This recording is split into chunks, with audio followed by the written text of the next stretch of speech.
Hi guys, I'm Nicole. I'm a physiotherapist from Regen. So today we'll be focusing on giving some exercises for people that has cardiac problems or had cardiac surgery before. But all these exercises, everyone can join in as well. So when you do all these exercises, there's a few precautions we have to look out for. Some things like short of breath. You feel your heart is pumping very hard and strong, that's called palpitation. You feel that you're a bit dizzy or you have headache. So all these are signs that you need to stop. So there's another sign that we need to look out for is that we need to calculate on how fast is your heart beating. So that I will teach now.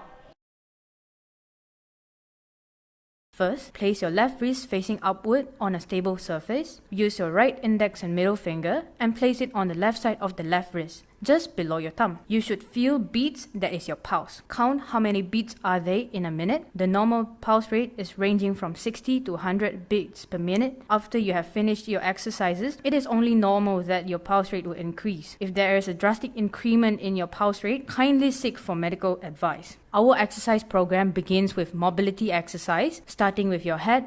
Look up, down, left, right, and repeat for 10 times. Next, we move on to your shoulders. Move your arm upwards all the way. However, if you have had any open chest surgery within the past 6 weeks, you should keep your arms at 90 degrees level. Now, move your shoulder outwards. Again, avoid moving more than 90 degrees if you have had any open chest surgery within the past 6 weeks.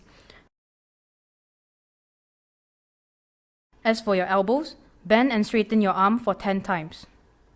Lastly, your hands. Just close and open your fingers for 10 times.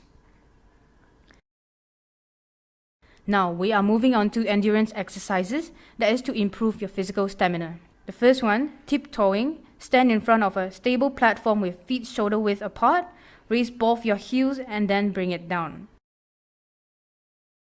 Number 2, mini squats. Stand with your feet shoulder width apart. Hold on to a stable object if you need to.